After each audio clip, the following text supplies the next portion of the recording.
16 question कहता है कि अध्यापकों में असंतोष पैदा करने वाले तत्व कौन कौन से हैं। अध्यापकों के मानसिक अस्वस्थता रोकने के उपायों का कारण कीजिए। What are the elements that create dissatisfaction among teachers. Describe the measures to prevent mental disorder in teachers. एक एक करके हम इसको पढ़ते हैं। पहली बात है कि कहता है कि अध्यापकों में असंतोष पैदा करने वाले तत्व, elements that create dissatisfaction among teachers. अध्यापक में असंतोष पैदा करने वाले तत्व भिन्न होते हैं, फिर भी कुछ ऐसी समस्याएं हैं जो प्रत्येक अध्यापक के जीवन में पाई जाती हैं, जैसे घर, होम। भारत में संयुक्त परिवार प्रणाली है। अधिकांश अध्यापक संयुक्त परिवार के सदस्य हैं, जिसके कारण उनको घर पर अलग कमरा, खाने पीने का अलग प्रबंध तथा स्वतंत्रता इत्यादि नहीं मिल पाती। विशेषतः बड़े शहरों में घर की समस्या निरंतर चिंता का विषय बनी रहती है। घरेलू तथा आर्थिक परिस्थितियों आदि भी मानसिक चिंताओं को जन्म देती है। संयुक्त परिवार में प्रतिदिन ऐसी घटनाएं घटती हैं जिनसे परिवार के सदस्यों में कलह को जन्म मिलता है। इसके अतिरिक्त अध्यापक का विवाहित जीवन अच्छा नहीं बीतता, क्योंकि वह अर्थभाव के कारण अपने परिवार का पालन पोषण ठीक ढंग से नहीं कर पाता। संयुक्त परिवार के सदस्यों में महिला अध्यापकों को इन चिंताओं का शिकार बनना पड़ता है। भारत में अध्यापक को मानसिक रीति रिवाजों के कारण अपनी बहुत सी इच्छाओं को व्यक्त करने का अवसर नहीं मिलता। दमित इच्छाओं मानसिक स्वास्थ्य को खराब कर देती हैं। इसी श्रृंखला में हम आगे बढ़ते हैं। इसी का दूसरा पार्ट है विद्यालय। वो तो घर की समस्या होंगी। अब विद्यालय में कौन सी समस्याएं होती हैं। स्कूल में अध्यापक का दिन भर का कार्य क्षेत्र विद्यालय भवन है, जिसकी व्यवस्था का अध्यापक के मानसिक स्वास्थ्य पर निरंतर निम्न प्रकार ये प्रभाव पड़ता है। जातीयता की ये भावना, कास्ट फीलिंग। ये दुर्लभ की बात है कि भारत में अधिकांश विद्यालय विशेष जातियों द्वारा संचालित किए जाते हैं, जिनमें दूसरी जाति के अध्यापक अपने आप को बेसहारा पाते हैं। इस जातिवाद की ओट में कभी कभी अनुचित बातें भी की जाती हैं और गैर जाति वाले अध्यापकों के साथ पक्षतापूर्ण ये व्यवहार किया जाता है। कम वेतन, इनएडिक्वेट सैलरी। भारत में अध्यापकों को इतना कम वेतन मिलता है कि वो उसमें अपने निर्वाह भी नहीं कर पाते। आर्थिक समस्या जीवन पर उनके जीवन में निरंतर चिंता का विषय बनी रहती है। तीसरा है तानाशाही ये प्रबंध, डिक्टेटरशिप। कुछ विद्यालय ऐसे होते हैं यहाँ पर अध्यापकों को विचार व्यक्त करने का अवसर नहीं दिया जाता। प्रधान अध्यापक तानाशाह बन जाता है। ये अध्यापकों को छोटी छोटी बातों के लिए तंग करते हैं। कुछ अध्यापकों के प्रति विशेष सहानुभूति दिखाई जाती है। ये सब बातें दूसरे अध्यापकों के लिए चिंता का विषय बनी रहती हैं। चौथा पॉइंट है अध्यापकों में संघर्ष, कॉन्फ्लिक्ट्स अमंग टीचर्स। यदि स्कूल में अध्यापकों या अध्यापक प्रधानाचार्य प्रबंध में किसी प्रकार का संघर्ष हो तो उस संघर्ष का अध्यापक के मानसिक स्वास्थ्य पर प्रत्यक्ष रूप में ये प्रभाव पड़ता है। मस्तिष्क में भय व चिंता को जन्म मिलता है। पांचवा पॉइंट है कार्य का भार, वर्कलोड।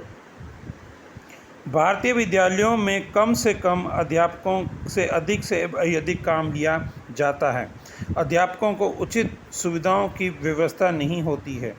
विद्यालयों के कामों को अतिरिक्त प्रबंध समिति में काम, चुनाव कार्य इत्यादि में अध्यापक पूरे दिन व्यस्त रहते हैं, जिसके कारण उनका मानसिक आराम नहीं मिल पाता। आगे है मनोरंजन की कमी, लैक ऑफ रिक्रिएशनल फैसिलिटीज़। अध्यापक को बहुत मानसिक कार्य करना पड़ता है, जिसके कारण ये आवश्यक हो जाता है कि उनको मनोरंजन की सुविधाएं दी जाएं, लेकिन हमारे अधिकांश विद्यालयों में मनोरंजन का कोई साधन नहीं है। अध्यापकों की इच्छाएं दमित हो जाती हैं। सातवां है नौकरी में असुरक्षा की ये भावना, insecurity of the job. Uttar Pradesh में राजकीय विद्यालयों में अध्यापकों को छोड़कर अन्य सभी प्राइवेट ये विद्यालयों के ये अध्यापकों की को नौकरी छूट जाने का भय बना रहता है, क्योंकि उनकी नौकरी अधिकांश ऐसे लोगों के हाथों में होती है जो जी हजूरी चाहते हैं। यदि किसी अध्यापक ने उनके उचित या अनुचित आदेश को ना माना तो बस उनकी नौकरी खतरे में पड़ जाती है।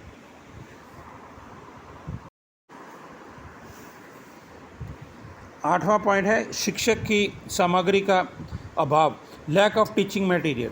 विद्यालय में शिक्षण सामग्री का पर्याप्त ना होना ही यह अध्यापक के मानसिक स्वास्थ्य पर बुरा प्रभाव डालता है। देश के अनेक ऐसे विद्यालय हैं जिनमें ना पुस्तकालय है, ना वाचनालय है और ना ही पर्याप्त सहायक सामग्री होती है। अब इसी श्रृंखला में हम आगे बढ़ते हैं। अध्यापकों के मानसिक अव्यवस्था रोकने के उपाय, measurements to prevent mental disorder in teachers. अब इसमें 11 पॉइंट है, हम एक एक करके सब पढ़ते हैं। अब कहता है नौकरी अध्यापकों के मानसिक तनाव कम करने के लिए कुछ सुझाव ये प्रस्तुत हैं। नौकरी व सुरक्षा, सिक्योरिटी ऑफ द जॉब। अध्यापकों को नौकरी की सुरक्षा होनी चाहिए जिससे वह किसी भी विद्यालय में निश्चिंत रूप से काम कर सकें। सर्विस के नियमों में सुधार हो तथा उनके पालन अनिवार्य रूप से किया जाए। दूसरा पॉइंट है टीचर्स ट्रेनिंग, अध्यापकों को प्रशिक्षण। अध्यापकों को समय समय पर ये प्रशिक्षण के लिए भेजते रहना चाहिए जिससे वे नए अध्यापन विषय से परिचित हो जाएं। इससे अध्यापक लकीर का फ़कीर नहीं रह जाता और उसका दृष्टिकोण विस्तृत होता है। तीसरा है जनतांत्रिक ये विचारधारा, डेमोक्रेटिक आइडियाज़।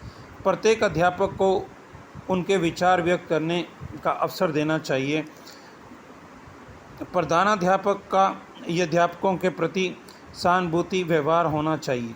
समय समय पर ये अध्यापकों की सभाओं का आयोजन करना चाहिए जिसमें व्यक्तिगत और सामूहिक समस्याओं को सुलझाने में प्रयत्न करना चाहिए। चौथा है मनोरंजन के साधन, मीन्स ऑफ रिक्रिएशन।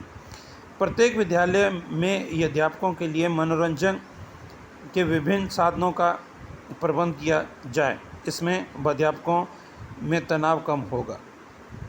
पांचवा पॉइंट है रुचिकर कार्य, हॉबीज़। प्रत्येक अध्यापक को विद्यालय के समय के पश्चात किसी रुचिकर कार्य में अपना समय व्यतीत करना चाहिए। इसमें उससे अपनी शक्तियों के विकास का पर्याप्त अवसर मिलता है। छठा पॉइंट है वेतन वृद्धि, इंक्रीज इन सैलरी। वर्तमान समय में यह अध्यापक को इतना कम वेतन मिलता है कि वह उससे अपने ठीक प्रकार से जीवन निर्वाह भी नहीं कर पाते, जिसके कारण उनके मस्तिष्क में कई प्रकार की आर्थिक समस्याएं बनी रहती हैं। यदि उनके वेतन में वृद्धि कर दी जाए तो दैनिक जीवन भी बहुत सी समस्याएं हल हो जाएंगी और इस प्रकार भविष्य में होने वाली मानसिक अव्यवस्थाओं को रोका जा सकता है।